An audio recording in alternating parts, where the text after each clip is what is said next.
Bonjour à tous.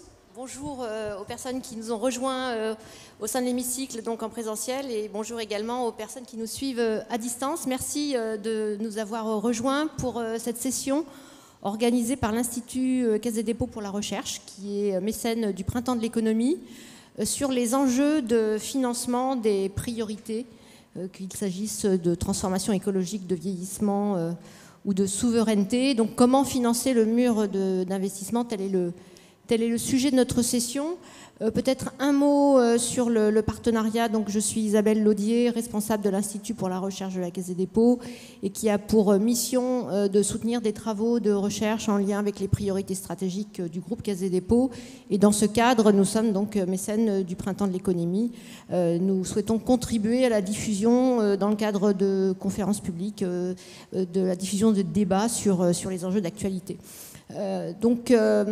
Et sur ces enjeux d'actualité, donc ça correspond aussi aux priorités stratégiques de la Caisse des dépôts, qui sont la transformation écologique, les enjeux de souveraineté et les enjeux de cohésion sociale et territoriale, et ce qui nous permet effectivement d'introduire la question qu'on parle de transformation écologique avec les enjeux de transition énergétique, d'adaptation des territoires, de verdissement de l'industrie, qu'on parle de souveraineté avec des enjeux de compétitivité ou de réindustrialisation, qu'on parle de souveraineté bien plus encore aujourd'hui dans le contexte géopolitique de sécurité, même de défense, ou qu'on parle de cohésion sociale et territoriale.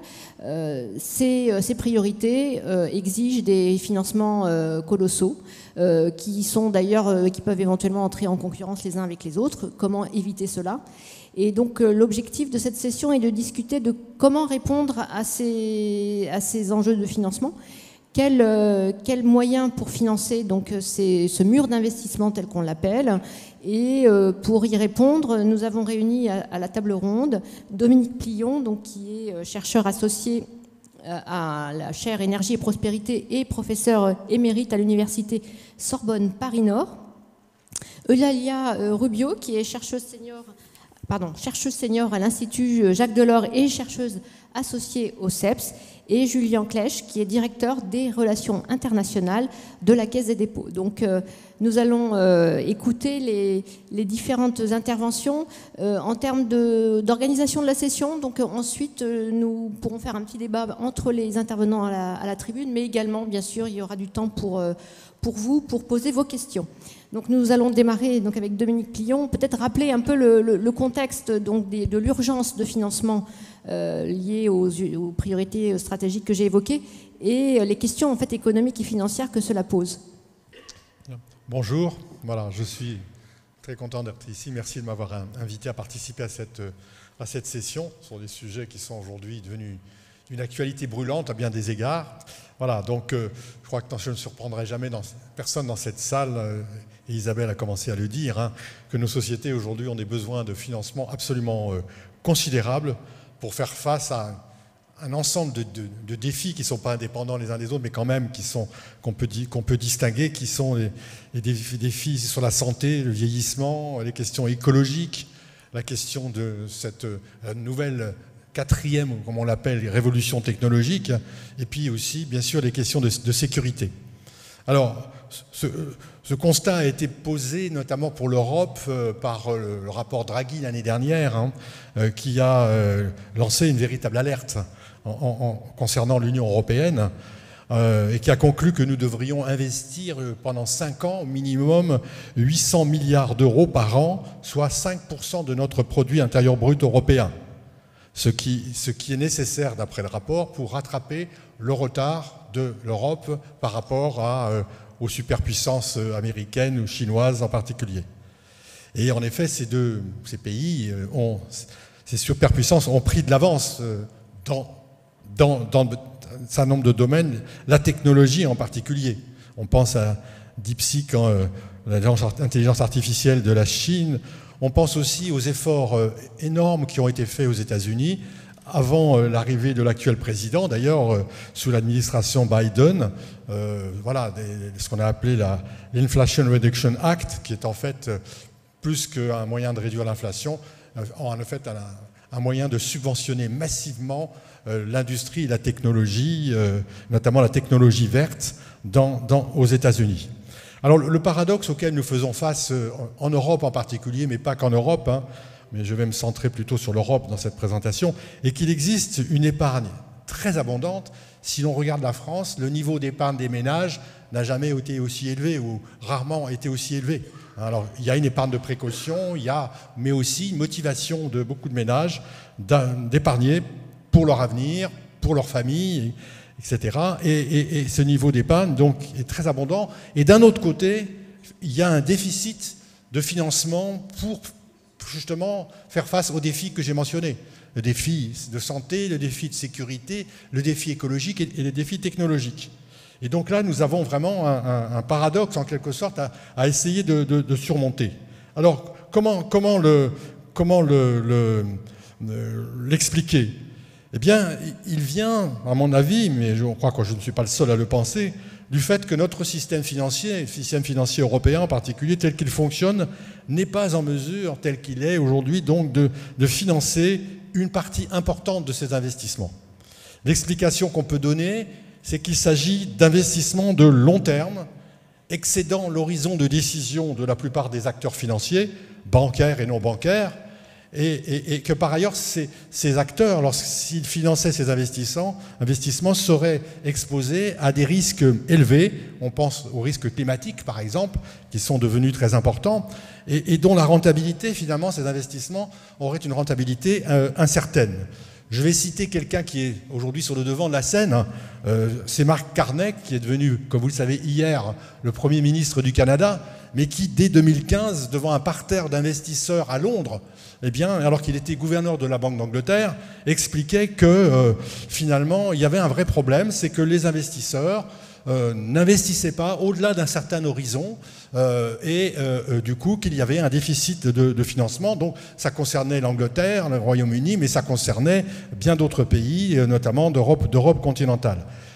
Quelques années plus tard, un rapport McKinsey en 2021 avait montré que pour les investissements qui seraient nécessaires en Europe pour atteindre la neutralité carbone, serait d'un niveau tellement élevé qu'en fait, il ne pourrait être financé qu'à moitié par le secteur privé, financier privé, parce que pour une bonne moitié, ils étaient jugés par les acteurs en question comme non rentables et trop incertains, ces investissements. Donc il y a vraiment quelque chose qui est très important là-dessus. Si je prends le cas de la transition écologique, c'est vrai que si on regarde, par exemple, tout ce qui concerne la désartificialisation des sols, la dépollution des eaux, la collecte des déchets, notamment dans les océans, la création de réserves de biodiversité, le rétablissement de petites lignes de chemin de fer, tout ça, c'est des investissements absolument nécessaires dans l'optique de la neutralité carbone, et pourtant on n'arrive pas à les financer parce qu'ils ne sont pas rentables. Donc il y a un vrai problème. C'est comment avoir la finance adaptée à ces besoins qui sont pourtant absolument essentiels. Alors, en fait, on peut se poser la question, que faire? Eh bien, je crois qu'une piste, il y a plusieurs pistes évidemment pour résoudre ce paradoxe que je mentionnais il y a quelques instants, c'est qu'il faudrait probablement repenser et peut-être re-réguler la gouvernance des investisseurs institutionnels, pour prendre une catégorie d'acteurs très importants. Il faudrait, quand on voit comment ils fonctionnent, ceux-ci délèguent une grande partie de l'épargne qu'ils collectent, votre épargne, par exemple dans le cas de l'assurance vie, à ce qu'on appelle aux États-Unis des money managers, c'est-à-dire en fait des acteurs qui ont pour objectif de rechercher une rentabilité à court terme. Et d'ailleurs, c'est dans leur mandat, on ne peut pas leur reprocher non plus. Et donc là, il y a quelque chose qui ne va pas. Comment peut-on avoir des investissements de long terme si une grande partie de notre épargne abondante est gérée de cette manière-là? Donc ça, c'est une première piste. La deuxième piste sur laquelle je voudrais insister, et c'est le thème aussi de notre session, c'est qu'en fait, je crois que peut-être la solution majeure à notre problème, c'est ce que j'appelle, ce qu'avec d'autres économistes j'appelle les intermédiaires financiers publics, bancaires et non bancaires. C'est-à-dire ce sont des acteurs qui ont un capital généralement détenu par les États ou par les collectivités publiques, d'accord, et qui ont une gouvernance différente, qui peuvent échapper aussi à cette logique très contraignante du marché et de la rentabilité à court terme. Et donc c'est ça qui est probablement le domaine où les efforts et les avancées futures sont le plus nécessaires. En France, nous avons la chance d'avoir la Caisse des dépôts et consignations, qui est, avec ses filiales, la BPI, la Banque des Territoires, le principal investisseur de long terme. Nous avons déjà cet investisseur de long terme. Mais hélas, sa capacité de financement est encore insuffisante par rapport aux besoins immenses que nous avons à satisfaire. Et donc, il y a aussi peut-être à réfléchir à une évolution de ces acteurs publics dans leur fonctionnement. Alors, il y a des pistes que, parmi les économistes, on essaye d'évoquer, qui ne sont peut-être pas toutes jugées réalistes, mais par exemple, est-ce qu'il ne faudrait pas que toute l'épargne excédentaire actuelle en France, si je raisonne sur la France, mais ça serait vrai dans bien d'autres pays, soit mieux canalisée vers les objectifs prioritaires? Est-ce qu'il ne faudrait pas que nous ayons des instruments, peut-être des livrets ciblés, livrets par exemple pour dépolluer, je ne sais pas, les eaux, c'est si important, ou des livrets pour améliorer l'isolation, financement de l'isolation des logements, et une collecte d'épargne comme ça qui permettrait de canaliser l'épargne abondante. Et je pense que dans l'opinion, chez nos concitoyens, je pense que ceci serait très bien compris. C'est-à-dire que je crois que beaucoup de gens sont conscients des problèmes et qu'ils auraient certainement à cœur de mettre une partie de leur épargne sur des objectifs tels que cela. Et voilà, c'est une piste, il y en a bien d'autres. Une autre piste, alors je pense que... Ça va, je suis dans les temps, tu me dis. Bon, alors c'est une petite pique que je vais lancer à mes collègues que j'ai en même temps encensés à l'instant de la Caisse des dépôts, mais je pense que les acteurs de la Caisse des dépôts, comme la BPI par exemple, ou la Banque des Territoires, ont tendance à fonctionner trop comme des fonds d'investissement, c'est-à-dire à prêter des ressources qui sont collectées sur les marchés, par exemple, alors que ce sont des banques.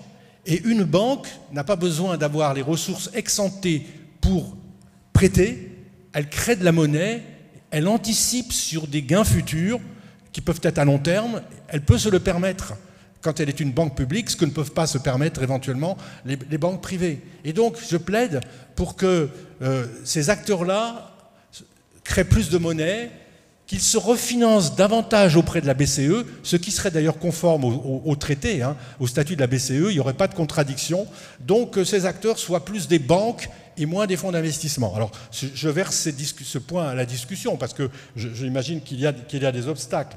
Le dernier point dont il sera question tout à l'instant par un de mes collègues du panel, c'est qu'il faut que l'Europe se dote d'un véritable réseau de banques publiques, qu'il y ait une sorte de pôle public bancaire et financier européen plus important, mais aussi plus coordonné, parce qu'on voit bien le défi, le mur d'investissement auquel nous avons affaire, eh bien, ces acteurs-là ont un rôle absolument majeur à jouer, et certainement, on peut penser qu'il y a des avancées dans ce domaine. Voilà. Je terminerai, ça sera ma dernière remarque, en exprimant un désaccord avec notamment la vision actuelle qui s'est développée en Europe, qui est de considérer que finalement, ce qu'il faut avant tout, c'est développer le marché européen des capitaux, c'est ça, et c'est d'ailleurs la principale préconisation du rapport Draghi. Ben, je suis en désaccord, compte tenu de ce que je viens de dire. Je pense que ce qu'il faut développer en priorité, je ne veux pas que les marchés de capitaux soient laissés abandonnés, au contraire, mais c'est précisément tous les acteurs qui peuvent échapper à la logique du marché, qui peuvent, et ce sont principalement les acteurs publics, bancaires et non bancaires, et c'est cela qu'il faut développer en priorité aujourd'hui pour faire face au mur de l'argent. Donc là, il y a un débat, on n'est pas tous d'accord, que ce soit les économistes, les décideurs, mais je crois qu'il y a vraiment un choix à faire, développer au maximum ces acteurs publics financiers qui sont absolument indispensables pour réussir à surmonter ce fameux mur de l'investissement. Merci. Merci beaucoup Dominique Plion. je pense que nous allons revenir sur un certain nombre de points que tu as évoqués avec les interventions suivantes, notamment sur les modèles des caisses des dépôts et le modèle de la Caisse des dépôts française, qui n'est pas une banque, mais Julien reviendra là-dessus, ce n'est pas une banque, mais aussi sur l'enjeu de la mobilisation de l'épargne des ménages et de son orientation vers le financement des priorités. Mais on va continuer sur la question européenne, donc je vais donner la parole à Eulalia Rubio donc pour répondre sur cette question à la fois du marché européen de capitaux pour mieux attirer des financements sur les priorités stratégiques, mais peut-être aussi sur le cadre de la feuille de route de l'Europe en matière financière. Oui, merci Isabelle et merci Dominique. Oui, effectivement, je voulais parler plutôt, voilà, donc qu'est-ce que c'est le débat européen aujourd'hui de comment combler ces investissements massifs qu'on a devant. Et effectivement, on voit une possibilité sur potentier, comme disait Dominique, les investisseurs à long terme. Et peut-être travailler aussi avec après on peut en parler, le marché, ce que le rapport l'État nomme une union d'investissement et d'épargne. Mais l'autre voie, l'autre chemin, c'est le budget public en fait. Comme à niveau national, à niveau européen, on a un budget public. Et je voulais peut-être donner un aperçu de quel est le débat aujourd'hui à niveau européen sur les prochains budgets européens pluriannuels. Peut-être quatre points généraux qui ne vont pas vous surprendre, parce que je pense qu'on suit tous l'actualité, mais peut-être le premier point, c'est qu'on le voit, l'accent aujourd'hui, c'est énormément mis sur la défense, sur les besoins de défense. Il y a eu von der Leyen, la présidente von der Leyen, qui a présenté cette plan ReArm-EU, qui n'est pas un budget européen, c'est hors budget européen, c'est basiquement basé sur cette proposition de 150 milliards d'euros sous forme de prêts, mais qui ne clôt pas le débat sur comment combler le besoin d'investissement en défense en Europe. Donc il ne faut pas penser que ça c'est la fin du débat, qu'on a déjà, même si ça c'est acté ou adopté par les États, il y aura une forte pression dans les prochains budgets européens à augmenter les budgets de défense. Parce qu'il y a une partie du budget européen qu'on utilise pour la défense. On sait que un problème qu'on a en défense en Europe, ce n'est pas simplement le montant, le volume, c'est aussi la fragmentation. Et donc, on a besoin de dépenser conjointement, on a besoin de faire des choses en européen, et on a un petit programme, on a quelques petits programmes dans les budgets européens, et c'est probable qu'il y ait beaucoup de pression pour augmenter les budgets de ces programmes. Et après, l'autre grande priorité qu'on voit, donc les deux grandes priorités qui marquent un peu le débat, c'est la dépense et la compétitivité. Dominique a déjà fait mention à ce fameux rapport Draghi, avec ces 800 milliards qu'on devrait dépenser par an.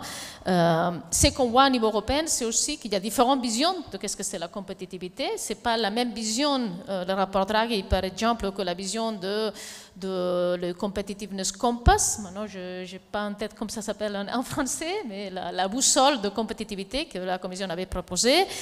Donc, on voit il y a potentiellement différentes manières de définir compétitivité. Il y a une vision très étroite, mais qui est légitime. Je ne dis pas que l'une est meilleure que l'autre, qui serait de dire, à niveau européen, la dépense en compétitivité, on doit la concentrer sur certaines technologies émergentes ou certains secteurs qui sont très critiques, très stratégiques, et où on a vraiment un décalage par rapport aux autres puissances internationales, l'intelligence artificielle, les cloud computing, le microconducteur, etc.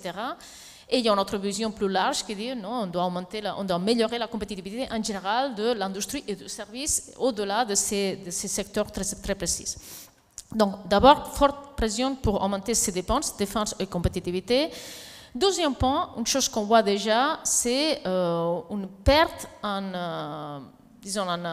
priorité, ou en tout cas pas mal d'acteurs à niveau européen qui sont pour réduire l'ambition climatique. En fait, ça, on l'a vu clairement. Il y a quelques années, le Green Deal, c'était la boussole qu'on avait en compétitivité, en croissance à niveau européen. Maintenant, on est dans une période où le Green Deal a perdu d'importance, et en plus, on a des acteurs qui ne mettent pas en avant ça. Donc, on continue à avoir le même besoin de financement de la décarbonation, mais on n'a pas la même priorité politique, ou en tout cas la même volonté politique de mettre ça en avant. Comme ça va se traduire au budget européen, on va voir, mais c'est clair que ça ne va pas être comme avant les phares qui orientaient presque toute la dépense européenne. Troisièmement, à niveau de contraintes, on est dans une situation assez difficile. Pourquoi on est dans une situation assez difficile? Parce qu'on a vécu quelques années d'abondance, entre guillemets, à niveau européen, parce qu'on a eu le Next Generation EU qui a donné pas mal d'argent aux États. Ça se finit, ça finit en 2026 et on doit rembourser la dette. En tout cas, ça c'est l'accord qui a été politique, qui avait été pris en 2020. Et rembourser la dette NGU, c'est assez cher. C'est assez cher parce que le coût d'intérêt a augmenté. Donc, à partir de 2028, si on fait ce qu'il avait été accordé en 2020, à partir de 2028, on doit commencer à rembourser ces dettes, les intérêts et les capitales. Et ça coûterait environ 25-30 milliards par an. Pour que vous ayez une idée, ça c'est le double de ce qu'on dépense par an en recherche, dans les programmes de recherche européens. Donc c'est beaucoup d'argent. Et il n'y a pas un accord de comme couvrir ces dépenses. Donc c'est un trou important. S'il n'y a pas une augmentation de contribution nationale au budget européen, ça, il faudra le couvrir avec des coupes budgétaires. Donc c'est pour ça que j'ai dit que ça va être difficile l'accord. Et enfin, quatrième point, on commence maintenant la discussion sur ce cadre financier pluriannuel, mais les cadres financiers pluriannuels européens sont des cadres qui durent 7 années, 5 ou 7 années, et la négociation est très longue. Et justement, toujours ça dure plus ou moins 2 années, négocier ces cadres financiers pluriannuels, mais cette fois-ci, on est dans un monde, vous le savez, très incertain et très variable. Donc moi, je me demande si ce qu'on commence maintenant à négocier, ça va être en face ce qu'on va adopter en fin 2027. C'est possible qu'il y ait beaucoup de changements d'ici là et qu'on doit un peu corriger les tirs et changer des choses qu'on a plus ou moins commencé à accorder maintenant. Donc ça, c'est un peu les cadres qu'on a devant. Entre-temps, il y a des urgences qui nous obligent ou qui obligent à niveau européen à agir, comme l'histoire de la défense, ReArmEU. Mais quelle est la vision que la Commission, en tout cas maintenant, a sur comment devraient être ces prochains cadres financiers pluriannuels? Et peut-être il y a 4 mots-clés. J'aimerais bien peut-être vous donner quelques définitions ou quelques idées plus précises de qu'est-ce qu'il y a derrière ces 4 mots-clés que la Commission a mis en avant dans sa feuille de route. Les 4 mots-clés, c'est focus, simplification, impact et flexibilité aux réponses aux crises. Alors, par focus, qu'est-ce qu'on entend? Je ne sais pas si c'est un bon français, focus, mais focus. En fait, l'idée derrière, le constat, c'est qu'on a un budget européen très très petit, vous savez, c'est 1% de PIB européen, et qu'on éparpille un peu l'argent partout, et parfois, il y a beaucoup de programmes, il y a beaucoup de projets financés par chaque programme. Je pense que le rapport Draghi citait un chiffre, si je me trompe mal, d'une année où il y avait eu, avec le programme de recherche européenne, on avait financé 400 calls, 400 donc projets. Donc c'est pas mal, c'est 400, pas projets, 400 propositions de projets, donc de différents sujets, avec un budget très petit. Donc l'idée, c'est qu'il faudrait réduire le nombre de programmes, il faudrait réduire le nombre de projets pour se concentrer sur des opérations de projets qui ne peuvent pas être financées autrement qu'à niveau européen. Par exemple, est-ce que le budget européen doit mettre beaucoup d'argent pour la rénovation de bâtiments? Ou plutôt, devrait mettre plus d'argent pour combler le défaut qu'on a dans le réseau d'interconnexion électrique. Ce sont choses que les États nationaux ne peuvent pas faire eux-mêmes. Ce sont choses qu'il faut le faire à niveau européen. Donc il y a cette réflexion de dire, voilà, peut-être l'argent européen, il faudrait le mettre dans des projets, dans des sujets sur lesquels il y a vraiment une valeur européenne ajoutée, et c'est des choses qu'on ne peut pas financer à niveau national, à niveau régional. Il y a aussi cette idée de, puisque le budget européen est très petit, il faut mieux coordonner la dépense européenne avec la dépense nationale, subnationale et avec les politiques nationales. Quand on parle de compétitivité, la compétitivité, on ne peut pas l'améliorer juste avec le budget européen, évidemment. On ne va pas changer la compétitivité de l'Europe juste avec un peu d'argent au niveau européen. Si on veut avoir un impact, il faut que ça soit bien coordonné avec l'action faite par les États membres et par la régulation et par les budgets. Et là, la question, c'est comment aligner le budget européen à ces priorités européennes.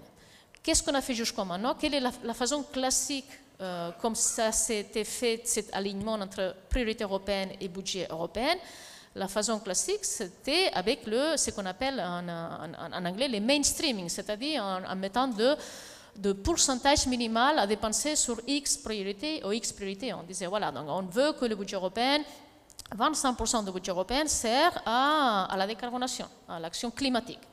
Le problème, c'est que ça, c'est bien si on a un problème de volume, si on veut créer de volume, de montant, c'est bien. En fait, on veut qu'il y ait beaucoup de dépenses publiques européennes axées sur la décarbonation. Mais parfois, on doit être un peu plus sophistiqué. Parfois, on a besoin, comme je vous disais, parfois on a besoin de...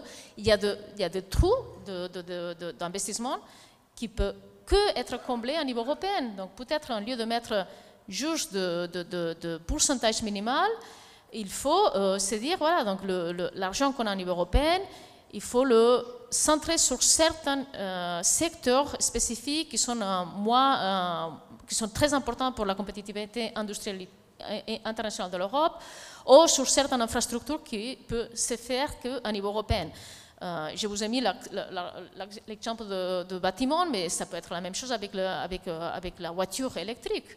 On peut mettre beaucoup de fonds européens sur les batteries, sur les voitures électriques, mais si on n'a pas un réseau de bornes de recherche pour les voitures, le marché européen ne va pas se développer. On n'aura pas une demande de voitures électriques à la hauteur pour que les producteurs de voitures électriques en Europe puissent vendre ces voitures électriques. Donc il y a beaucoup de cas dans lesquels il faut mieux aligner, il y a des choses qu'il faut les faire à niveau européen, il y a des choses qu'il faut les faire à niveau national. Et troisième, peut-être sur les focus, plus de cohérence entre les défis externes et les défis internes. Le budget européen a été créé dans un moment où l'extérieur de l'Union européenne n'était pas un défi en soi. En fait, tout fonctionnait très bien. On était dans un monde de globalisation qui était très agréable pour l'Europe, entre guillemets. On n'avait pas de problème de défense, sécurité, parce qu'on avait les États-Unis qui nous protégeaient, entre guillemets. Maintenant, la chose a changé. Le monde extérieur est plein de défis. Et donc, il faut pas simplement mettre plus d'argent sur les défis externes, mais aussi être plus stratégique. Quand on dépense en interne, de quelle manière ça peut être plus cohérent avec nos défis externes. Donc ça, c'est un peu les focus. Simplification. Donc, je ne vais pas entrer en détail, mais c'est vrai qu'il y a les constats que beaucoup de fonds européens sont soumis à beaucoup de règles de planification, d'exécution. Ils sont même difficiles pour le bénéficiaire final de comprendre où aller chercher l'argent. Donc, il y a une forte demande de simplification. Alors, il y a la bonne simplification, il y a la mauvaise simplification. Et là, tout l'enjeu est de savoir comment simplifier, comment déréguler, parce qu'au fond aussi, ces deux débats parfois sont très liés, sans pour autant perdre la capacité de directionnalité de l'argent, où on veut qu'il aille. Et je vous pose juste un exemple. Quand on parle de dérégulation, ou quand on parle justement de régulation, la conditionnalité, ça fait partie de la régulation. Et parfois, quand on donne de l'argent, on veut les conditionner. On veut que ça soit conditionné à certains standards ou à certaines actions faites. Donc, il ne faut pas simplifier et déréguler jusqu'au point qu'on n'a pas l'impact prévu pour l'argent qu'on a donné. Troisième point, impact.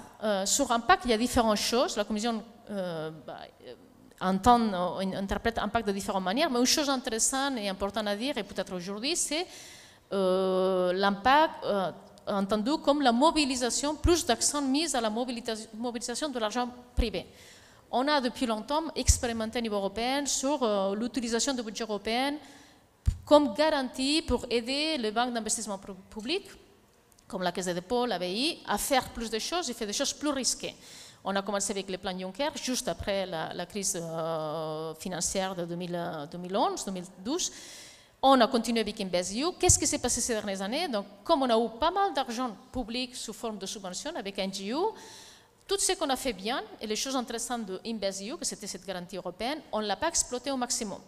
Je pense que maintenant, on va revenir une autre fois à avoir beaucoup plus d'intérêt sur ça et il y aura probablement une augmentation de cette garantie liée à InvestEU et plus d'intérêt aussi, comme Dominique disait, à travailler ensemble, toutes les banques de développement public européennes pour faire le maximum de cette garantie. Et enfin, flexibilité réponse aux crises, ça c'est un arbitrage important à faire au niveau européen aussi. Le budget européen, c'est un budget d'investissement à long terme par définition, toujours a été comme ça.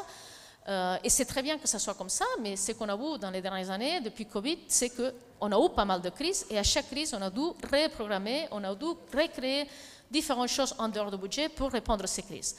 Maintenant, il faudrait qu'on s'y mette avant et on anticipe ça, parce que les crises vont continuer, et créer quelque chose pour bien anticiper les crises, et pas simplement pour bien les anticiper et pour bien réagir à la prochaine crise, mais aussi pour les prévenir, pour mitiger les effets. Et là, tout l'enjeu, parfois le débat sur la réaction aux crises se met de façon très simpliste sur cet arbitrage entre court terme et long terme. En fait, pour moi, l'enjeu, c'est de réagir aux crises de manière que ça nous sert pour anticiper, pour prévenir la prochaine crise. C'est-à-dire, par exemple, si on réagit à des crises climatiques, il y en aura plus, à réagir de manière qu'on investit en créant les choses de manière qu'on mitige, on prévient, on réduit le risque de prochaine crise. On reconstruit les choses de manière que ça soit plus adapté et de manière qu'il y ait moins de dégâts à la prochaine crise climatique. Et je m'arrête ici parce que je vais Isabelle. Oui, merci beaucoup. On pourra revenir sur ces points, notamment ces 4 mots-clés de la feuille de route de la Commission. Nous allons revenir donc sur les enjeux institutionnels, sur les modèles d'investisseurs publics qui sont une série d'acteurs particuliers pouvant répondre aux enjeux de financement à long terme. Et donc avec Julien Clèche qui va nous présenter le modèle des caisses des dépôts. Merci Isabelle, bonjour à toutes et tous. J'ai l'impression de tourner le dos à une partie de la salle, mais on ne voudrait pas. Il y a beaucoup de choses qui ont été dites par mes copanélistes qui sont d'éminents spécialistes, sur lesquels je vais réagir, mais c'est vrai que on est donc confronté à ce mur d'investissement qui est colossal, on l'a dit, que ce soit la transition écologique, les enjeux du logement, du vieillissement, des infrastructures, de l'innovation, tout ça, on a besoin de moyens, ils sont conséquents et de manière urgente. Moi, le point que je voulais développer un petit peu aujourd'hui avec vous, c'est que cette situation, elle n'est pas propre, évidemment, on l'a entendu à la France, ni à l'Europe, mais elle est globale. Alors évidemment, avec des nuances, des variantes qui sont liées au contexte, des contextes économiques, géographiques différents, mais partout on retrouve ces mêmes défis et cet enjeu de pouvoir les financer. Parce qu'on l'a évoqué, certains investissements sont jugés trop risqués, la mobilisation du secteur privé qui reste parfois difficile et que lui-même seul ne peut pas tout absorber. Et puis on a un contexte en France et comme ailleurs où les finances publiques sont contraintes et ne peuvent pas répondre seules à ces défis. Alors, qui pour financer ces transitions, ces défis majeurs auxquels nous sommes confrontés, eh bien c'est là tout ce qu'on évoquait, c'est le rôle des investisseurs de long terme. Et dans cette catégorie des investisseurs de long terme, il y en a un qui est un peu particulier, ce sont les caisses de dépôt qu'Isabelle et moi représentons aujourd'hui. La caisse de dépôt, en France, on est assez familier, et encore, peut-être que tout le monde ne sait pas précisément ce que fait une caisse de dépôt. On en entend parler, on connaît le nom, on sait peut-être vaguement que les caisses de dépôt financent le secteur du logement social, mais au-delà, on ne sait pas forcément quel est son rôle et comment elle fonctionne. Pourtant, c'est un établissement qui a plus de 200 ans, qui est né en 1816 et qui, très tôt, dès sa création, a pour mandat, un mandat confié par l'État à la Caisse des dépôts, de sécuriser, gérer, rémunérer et transformer l'épargne des Français. L'épargne réglementée, c'est-à-dire l'épargne sur les livrets, un certain nombre de livrets, le plus connu étant le livret A. 80% des Français ont un livret A, mais il y a d'autres, il y a le livret de développement durable et solidaire, dont une partie de cette épargne, donc elle est différente de l'épargne qu'évoquait tout à l'heure, l'épargne qui peut être placée, que vous pouvez mettre sur des produits d'assurance vie haute, c'est une épargne qui est rémunérée à un certain taux et qui est défiscalisée, c'est aussi un aspect important, et qui est rémunéré. Il y a une formule pour calculer le taux du livret A et qui donc la caisse doit rémunérer, et surtout cet argent doit être disponible à tout moment. Donc au cœur, notre première mission, elle est celle-ci. C'est vraiment un rôle de tiers de confiance, c'est-à-dire de sécuriser cette épargne. Et quand un Français vient à sa banque et veut récupérer toutes ses économies, on doit pouvoir lui donner et la lui rémunérer. Et nous, qu'est-ce qu'on fait de cette épargne ? Eh bien, de cette épargne, on va la transformer en investissement de long terme, que ce soit sous forme d'investissement ou de prêt, selon des priorités qui répondent aux priorités qui s'inscrivent dans les politiques publiques définies par l'État. On vient vraiment en accompagnement des politiques publiques. Et selon des priorités, Dominique évoquait, il faudrait les canaliser vers des objectifs prioritaires. Cette épargne est déjà pleinement orientée vers les objectifs prioritaires. Les priorités de la Caisse des dépôts aujourd'hui, enfin depuis même plusieurs années, elles sont au nombre de 3. C'est financer la transition environnementale, c'est adapter la France aux défis du réchauffement climatique, de la perte de la biodiversité, etc. C'est un axe très fort et prioritaire de notre action. Le deuxième, c'est le développement économique de la France, et ça, c'est au cœur de l'action de la Caisse depuis sa création. On a accompagné toutes les grandes phases de développement du territoire national, dans les infrastructures, dans le secteur social, dans le secteur environnemental, etc. Et aujourd'hui, à ce à quoi on a ajouté développement économique, c'est l'enjeu des souverainetés. Et c'est dans le titre du panel qui est aujourd'hui, les souverainetés. Et c'est un mot qui s'est rajouté un peu à nos priorités assez récemment, notamment au lendemain du déclenchement de la guerre russe contre l'Ukraine, c'est-à-dire l'enjeu de la souveraineté énergétique, mais on voit aussi l'enjeu de la souveraineté financière. Et aujourd'hui, vous suivez tous les débats, l'enjeu de la souveraineté aussi en matière de défense. Et enfin, le troisième axe sur lequel la Caisse des dépôts concentre ses financements, c'est celui de la cohésion sociale et territoriale.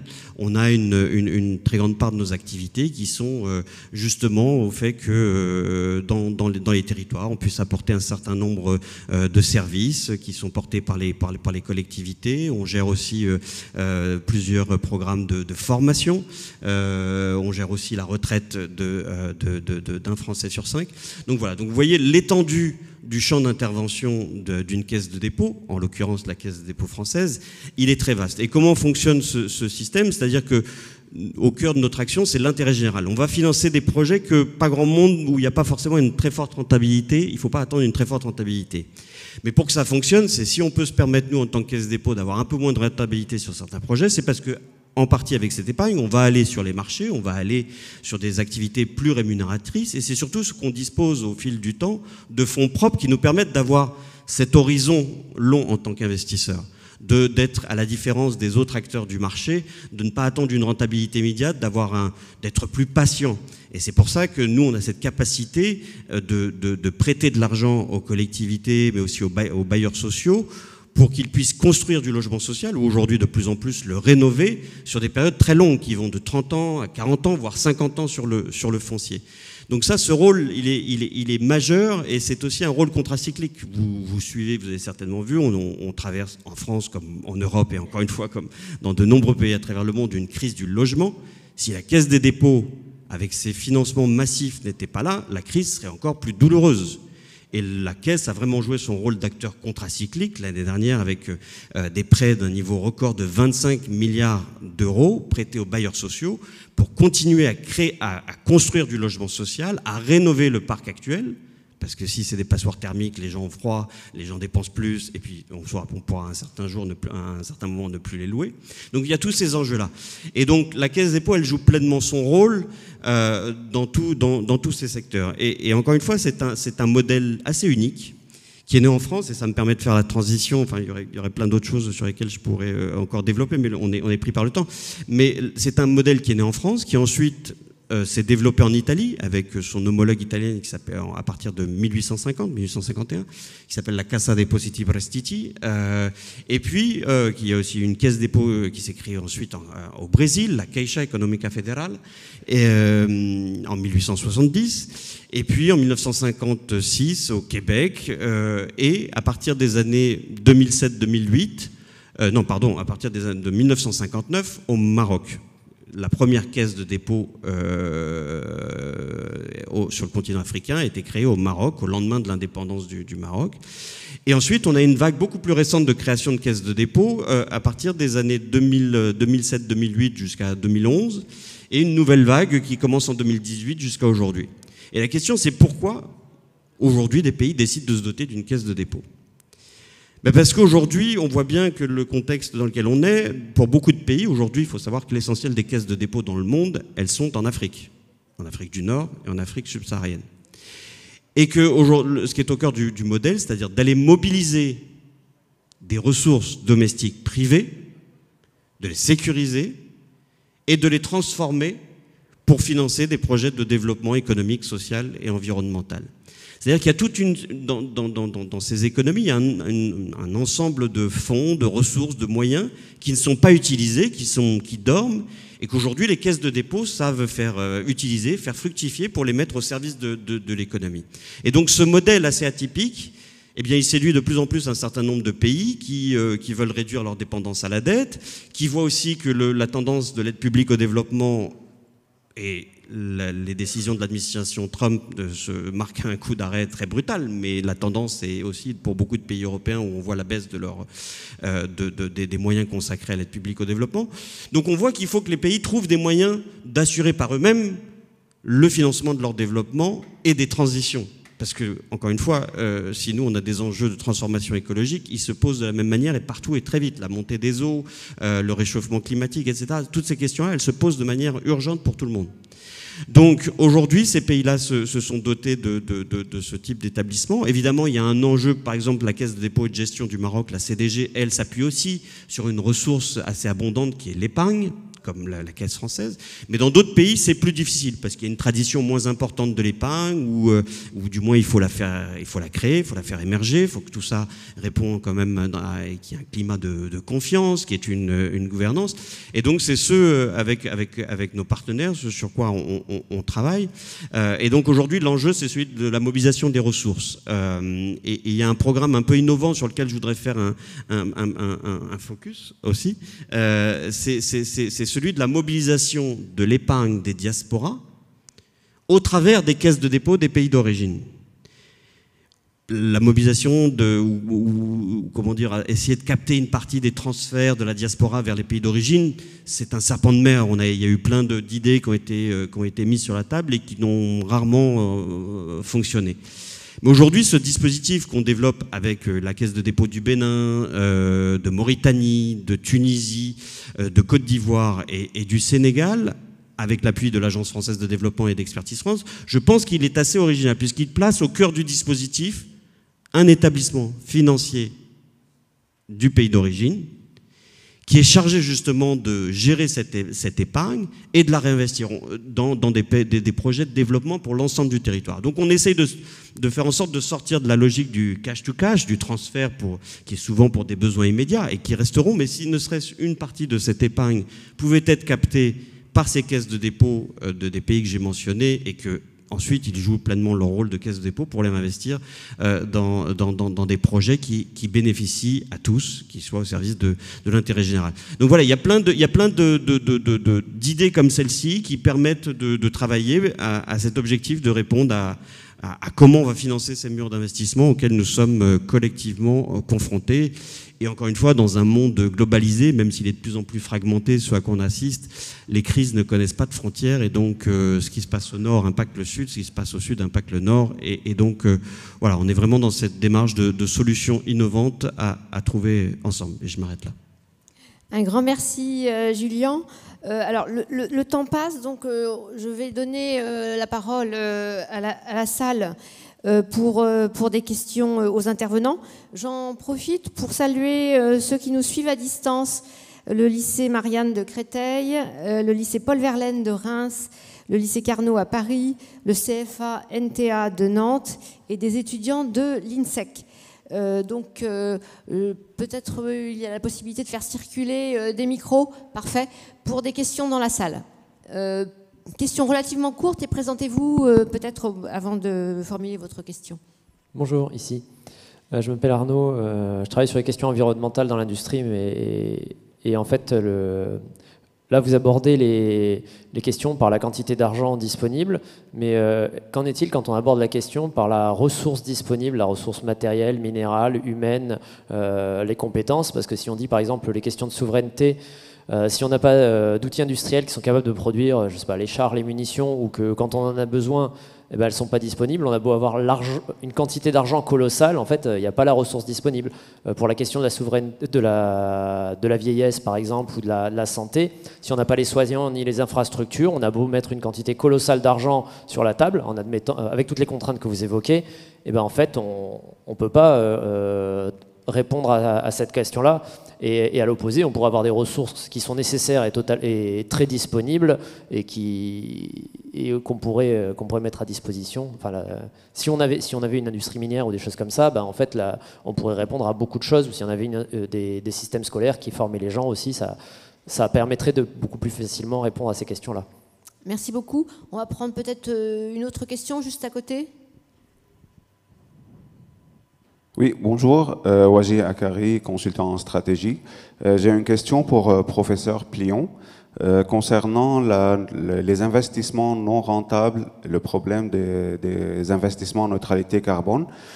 Pourquoi dans les pistes que vous avez proposées, vous n'essayez pas d'aborder le problème de l'autre côté, c'est-à-dire essayer de rendre ces investissements rentables en créant par exemple des produits financiers hybrides qui proposent des paniers aux investisseurs privés pour atterrir l'épargne, qui mélangent des investissements non rentables, neutralité carbone, avec des investissements plus rentables. Merci beaucoup. Est-ce qu'il y a une troisième question où on commence à répondre à ces deux questions? Non. Alors, la première question donc, sur les ressources non financières, comment répondre aux enjeux si on n'a pas les compétences ou les ressources physiques, hein.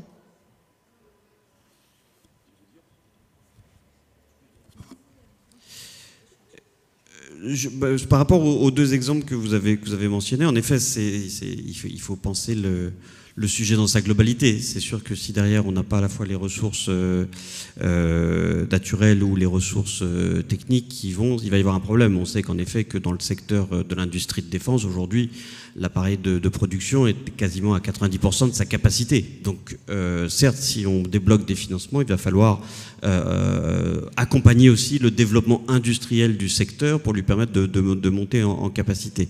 Encore une fois, là c'est ce que fait aussi la Caisse de dépôt, pas forcément dans ce secteur encore aujourd'hui, mais elle a toute une partie de ses investissements qui vont aussi vers le secteur industriel. On l'a vu avec les méga factories de batteries dans le nord de la France, où la Caisse de dépôt est en accompagnement pour que tout l'écosystème accompagne l'implantation de telles infrastructures. Dans le secteur de la santé et du vieillissement, en effet, il faut les bâtiments, il faut les personnes compétentes. Dans ce secteur-là, je donnerais peut-être un exemple. C'est aussi, encore une fois, le rôle joué par la Caisse de dépôt au moment où Orpea et le scandale qu'a connu cette société, la Caisse de dépôt, avec un consortium d'investisseurs, a décidé de reprendre l'entreprise, qui est devenue depuis Emeis, avec justement à la fois cet intérêt de préserver déjà la qualité de vie des personnes, des personnes qui vivent dans ces établissements, de préserver l'emploi, puisque c'était un des leaders mondial du secteur du grand âge, de l'hébergement de personnes âgées, et avec toute cette idée de poursuivre, de revisiter évidemment, après les mauvais traitements, ou du moins les scandales qui avaient frappé cette entreprise, de revoir toute la chaîne de formation, d'accompagnement, etc. Donc c'est vraiment, encore une fois, en effet, c'est pas uniquement une question de moyens, vous avez raison, c'est comment on pense tout un secteur et tout un écosystème, et comment on accompagne aussi financièrement le développement de ces écosystèmes. Merci beaucoup.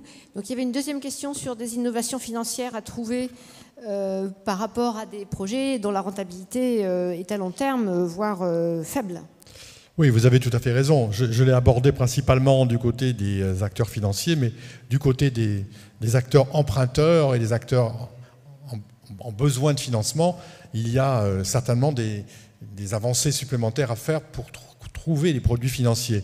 Alors, il y a déjà des produits financiers hybrides, par exemple des obligations qui financent des projets dans lesquels vous allez avoir différents types de projets, plus ou moins rentables et plus ou moins incertains, avec des risques plus ou moins importants. Donc ces produits existent.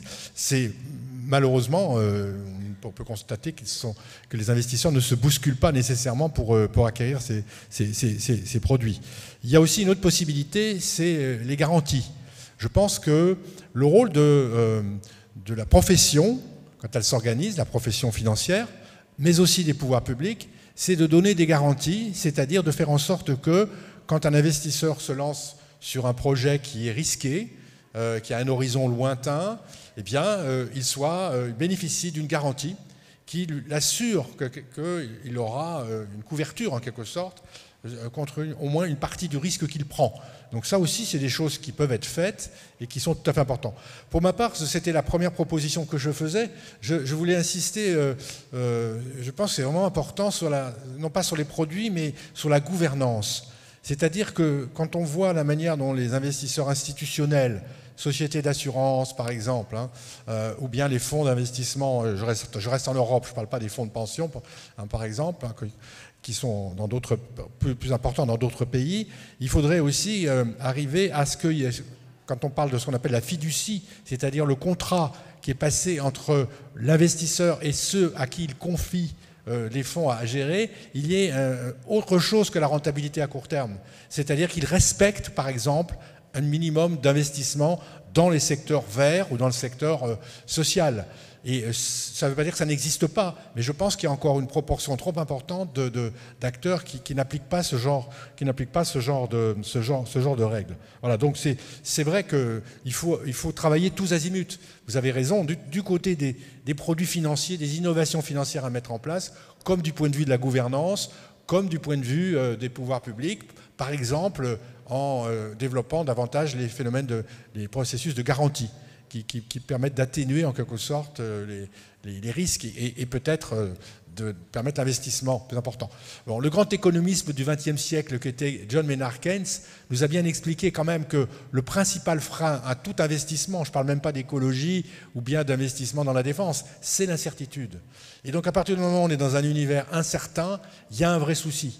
Quelle est la forme institutionnelle dans nos pays qui pourrait être développer davantage, c'est la planification, si on n'a pas du tout parlé. La planification écologique, qui existe en France sur le papier, mais qui malheureusement n'est pas très développée. On pourrait très bien imaginer qu'à l'échelle européenne, par exemple, eh bien, il y a un gros effort pour que les acteurs sachent que dans les années qui vont venir, à un horizon de 5 ans, 10 ans, eh bien, il y aura nécessairement des dépenses faites dans tel et tel domaine, avec des garanties, par exemple. Et à ce moment-là, peut-être qu'il y aura plus d'investissement, plus de prise de risque. Voilà. Mais donc il faut jouer sur un clavier assez étendu de leviers pour pouvoir atteindre ces différents objectifs. Merci beaucoup. On a peut-être le temps encore pour une question. Deux questions, on va prendre qui sont là. Madame et monsieur. Dans l'ordre, c'était madame et monsieur. Bonjour. J'ai peut-être une réflexion un peu plus philosophique, mais moi ce qui me gêne depuis le début, c'est un mot qui revient en permanence, c'est le mot de la rentabilité. Qu'est-ce qu'on met derrière ce terme de rentabilité? Et je pense qu'il y a un vrai sujet là-dessus, parce qu'on n'a pas du tout les mêmes définitions, selon là où on se place, ou selon la vision qu'on a de la société, de l'économie dans laquelle on s'organise, et que ça a un énorme impact sur du coup le levier d'investissement et les projets sur lesquels on peut orienter l'épargne. Merci beaucoup. On pourra peut-être parler de rentabilité extra-financière. Et la deuxième question? Bonjour, moi je suis étudiant à l'Institut de préparation à l'administration générale de Brest, donc je viens de loin. Mais j'avais une question donc, sur la possibilité de mettre en place une dette commune au niveau de l'Union européenne. Est-ce que c'est une possibilité qui peut être envisageable, surtout pour répondre aux besoins de financement des pays qui ont déjà une situation financière assez tendue et des possibilités de financement qui sont limitées? Est-ce que c'est une solution qui peut être envisageable ou pas du tout? Est-ce qu'elle est irréaliste?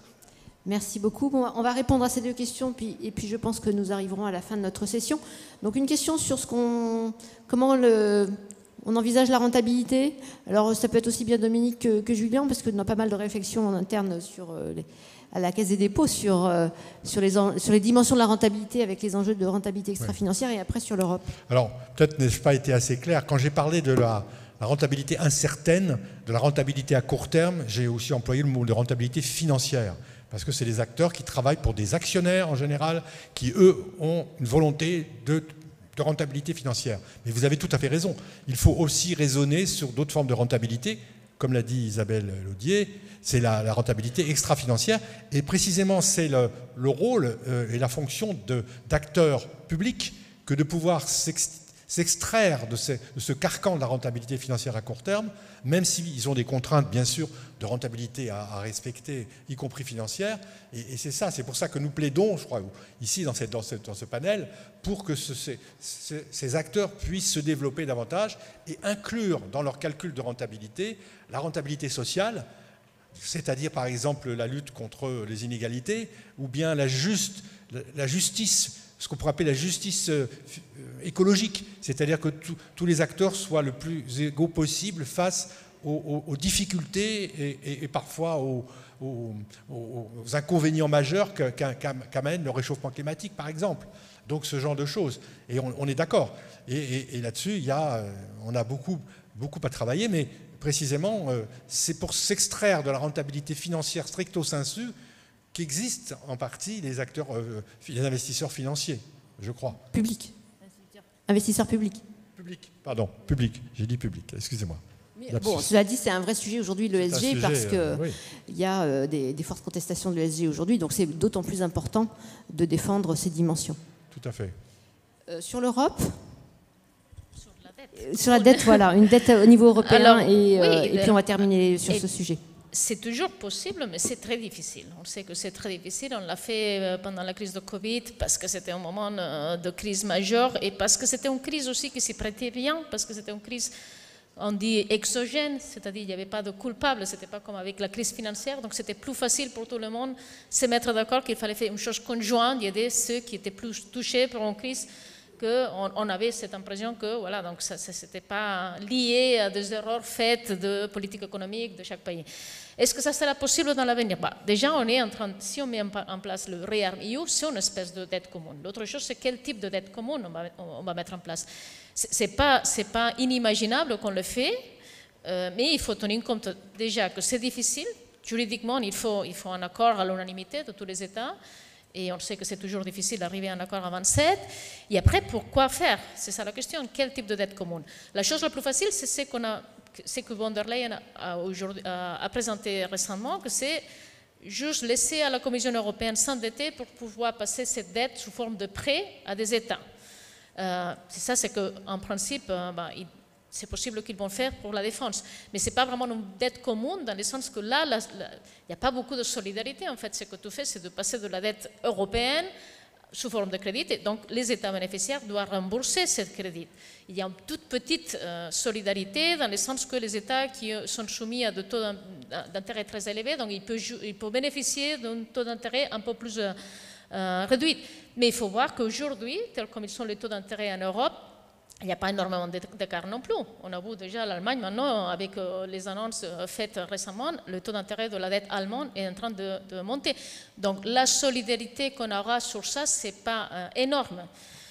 Par contre, ça serait plus intéressant de faire de la dette commune pour financer des investissements communs, de projets communs. Mais là, c'est beaucoup plus difficile. Là, c'est quand les choses sont un peu difficiles. Et troisièmement, peut-être, il y a l'autre possibilité que c'est, comme je vous disais, l'adoption de prochain cadre financier pluriannuel, ça va être très compliqué.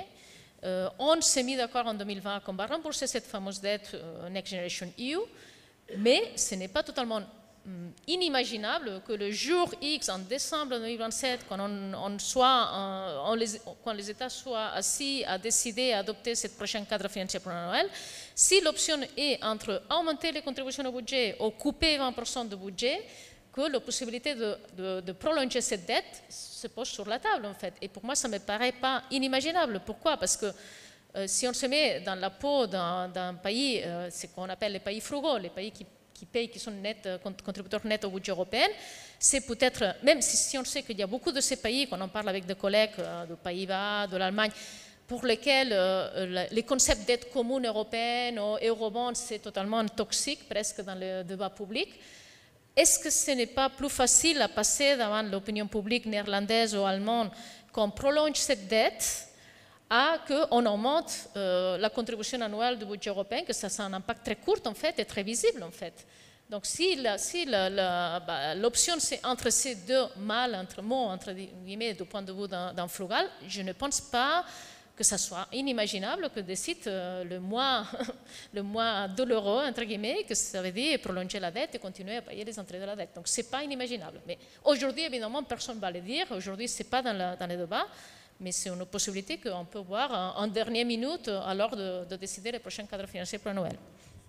Merci beaucoup. On va clore cette session donc, sur ce sujet.